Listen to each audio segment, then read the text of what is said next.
The film opens with teenager Logan Wallace training hard on his running technique while his father, Brian, proudly watches. Brian encourages him, saying he's destined for the Olympics someday. After practice, the two head home for dinner. Money has always been tight for the Wallace family, so Logan is counting on earning a sports scholarship to get into college. His mother, Naomi, once a photographer but currently unemployed, is just as proud and hopeful for him. Before dinner, Logan heads to the bathroom to freshen up. He removes his contact lenses. Without them, he can barely see, and switches to his glasses. Meanwhile, Brian and Naomi quietly argue about their worsening finances. Brian's plumbing job barely pays enough, and Naomi hasn't found new work yet. When Logan walks in on the heated discussion, Brian quickly shuts it down and tells him to come along to the store at the convenience store. Logan waits in the van while Brian runs inside for eggs. But on his way back, Brian is suddenly struck and killed by a speeding car, and Logan witnesses the entire news. Logan is shattered by his father's death. He isolates himself in the bathroom during most of the service, barely able to process anything. Naomi, devastated and overwhelmed, is also facing the possibility of losing their home because she can't keep up with rent. Naomi's sister, Allison, stops by to offer her condolences and a temporary solution. She tells Naomi that she and Logan can stay at her empty mountain house until they get their lives together.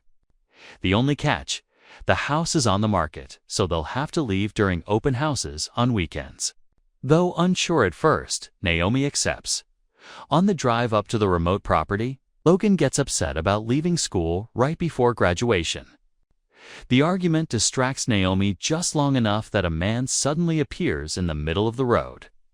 She swerves, barely avoiding him, but when they look back, nobody is there.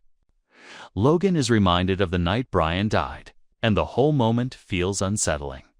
They stop for groceries in town, where they meet a peculiar woman named Martha, their soon-to-be neighbor. She immediately overshares, mentions her late husband, and gives off an eerie vibe. With groceries in hand, Logan and Naomi finally arrive at Allison's huge mountain house. While Naomi unpacks, Logan explores. He finds a long tunnel blocked by debris in the dark cellar and nearly falls when a wooden step breaks beneath him. Before bed, Naomi reminds him that the first open house starts tomorrow at 11 a.m., so they'll need to be out early. That night, Logan wakes up to the sound of an unknown car idling outside. When he peers through the blinds, the car shines its headlights directly at the house, honks, then drives off. Confused, Logan steps outside to check only to bump into Martha, who appears out of nowhere and accuses him of trespassing on her property. Logan insists he lives here, but she suddenly breaks down crying and runs off into the dark. Shaken, Logan returns inside and finds Naomi asleep with their stack of unpaid bills beside her. The next morning, Logan wakes up to someone reaching towards his face. Panicked, he grabs his glasses only to see it's the realtor, Joan McAllister, and her assistant, Ed. Joan reminds them the open house will end at 5 p.m. and sends them on their way. While strangers tour the home, Logan and Naomi spend the day at a diner. Logan tells her what happened with Martha, but Naomi brushes it off, saying the woman was probably confused. Logan disagrees, feeling everyone here has zero boundaries, including Joan and Ed, waking him up so rudely. At the diner, Naomi's card gets declined, and Logan offers to pay with his birthday money. Afterwards, they stop by a clothing store where the clerk, Chris, flirts with Naomi. Logan overhears it, gets annoyed, and cuts their conversation short, asking to go home. When they arrive, their front door is open and Ed is inside, visibly shaken. He hurriedly hands them the house keys and bolts out. Logan points out how bizarre and unsafe open houses are, considering they're letting total strangers inside. He goes to his room, checks under his bed, just to be safe, leaves his phone to charge, and joins Naomi downstairs to watch a movie. When both step away, a door creaks open by itself. The landline rings, but no one speaks on the other end. After. The movie Logan heads back to his room and realizes his phone is gone. Searching the house, he notices the cereal bowl he left in his room is now sitting on the living room table. Something is definitely off. He hears noises coming from the basement just as Naomi screams upstairs. He rushes to her room and finds her panicking because the hot water turned ice cold mid-shower. Logan mentions the basement sounds, so Naomi grabs a flashlight and goes down alone to check Dot. As she switches the heater back on, someone slams the basement door shut. She calls for Logan, but he doesn't hear her. Luckily, the door isn't locked, and she gets out. She accuses him of closing it, but he insists he didn't.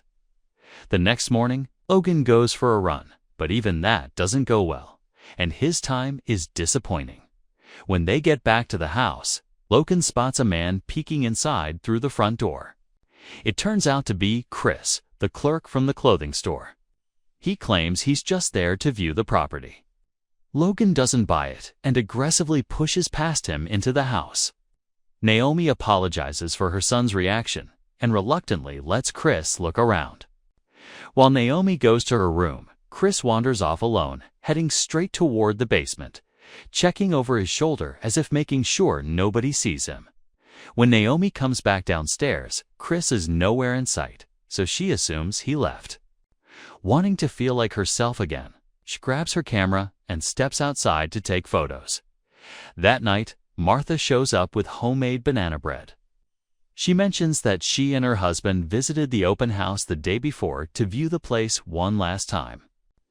Naomi is startled. Martha had said earlier that her husband was dead. When Naomi brings this up, Martha casually replies that not even the devil can slow that man down. The whole interaction is deeply unsettling. Over the next few days, the hot water repeatedly cuts out whenever Naomi showers. Meanwhile, a mysterious figure roams the house at night, unseen by Logan and Naomi. During one of his runs, Logan gets a painful leg cramp. Martha suddenly appears again and insists on walking him home, asking bizarre, uncomfortable questions. Logan tries to refuse, but she won't back off until Naomi pulls up in her car and gets him away from her. Hearing about the heating issue, Allison sends a plumber. As he works on the water heater in the basement, Naomi finds a crumpled-up family photo tossed in the trash. While she's examining it, the plumber returns and unintentionally scares her. He tells her the heater is fixed and hands her Logan's phone, which he found lying near it. He also mentions that Martha's husband really is dead. She just doesn't remember because she has Alzheimer's. Confused and angry, Naomi confronts Logan with a phone and the destroyed family photo, accusing him of messing with her. Logan denies everything. Their argument escalates fast. In frustration, Logan lashes out, saying they wouldn't even be.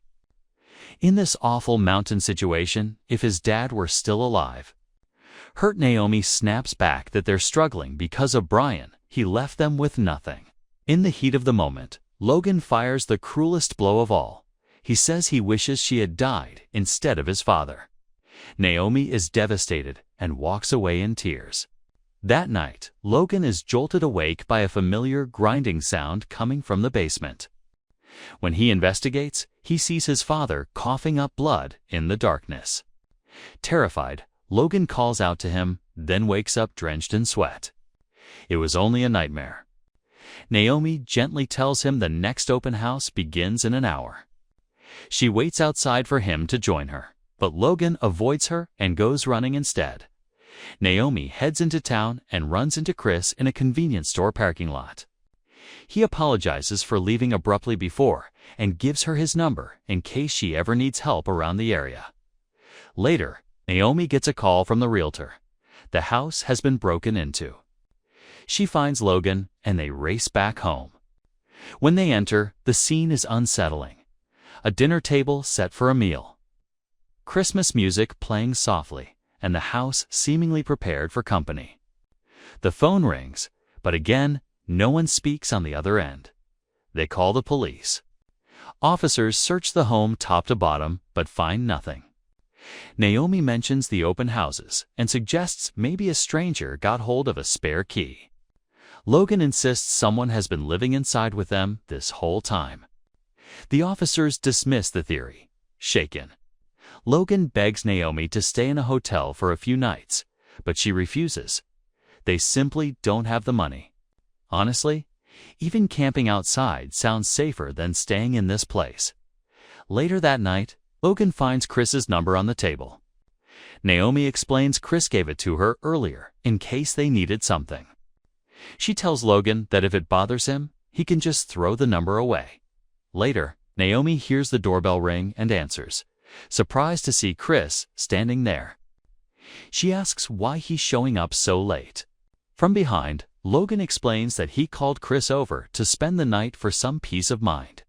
Together, Logan and Chris patrol the property, discussing the strange events. Chris suggests it might just be some mischievous kids, but Logan feels it's more deliberate, like someone who knows the house intimately. After checking the grounds, they head back inside. Chris crashes on the living room couch, and Logan brings him a pillow and blanket. Logan thanks him for helping and apologizes for his earlier rude behavior. Chris reassures him that everything is fine. Later that night, as Logan removes his contacts, he again hears strange noises downstairs. He goes to investigate, but Chris is nowhere in the living room. Stepping outside, he sees a car parked in the driveway with its headlights on. To his horror, he finds Chris dead inside. Before he can process it, an unknown man grabs him from behind, slams his head against the car, and pours spirits over him, but doesn't set him on fire. The intruder then returns inside and goes to sleep beside Naomi in her bed. Naomi wakes later and begins reviewing the photos she had taken. To her shock, she discovers images of herself sleeping, captured by the stalker. The man appears behind her, grabs her, and attempts to strangle her. Naomi later regains consciousness, only to find herself tied to a chair. She calls out for Logan, but the man arrives and begins torturing her, breaking her fingers one by one. He places a knife beside her and vanishes. Logan wakes up to his mother's screams, finds her, and frees her. He tells her he loves her and urges her to hide. He heads downstairs to retrieve a phone, but sees the car's headlights shining through the door and hears a creepy song on the radio. Panic sets in. He hears Naomi scream again, rushes upstairs, and realizes she is in the basement. Nervously, he ventures into the cellar with a knife. Naomi suddenly appears from behind, startling him, and he accidentally stabs her. She falls, and Logan then sees the man standing in front of him. Terrified, Logan bolts upstairs, almost escapes outside, but the man drags him back, removes his contacts, and traps him. Logan somehow manages to flee into the woods, hiding quietly. In the darkness, he can barely see, but eventually realizes it's Martha walking nearby on a nighttime stroll. She doesn't notice him and leaves. Logan continues running. The next morning, resting by a stream, the unknown man catches up to him and murders him. The killer then drives off to another open house, leaving the terror unresolved. That's the chilling summary. Make sure to like, subscribe, comment, and turn on notifications to catch new videos every week.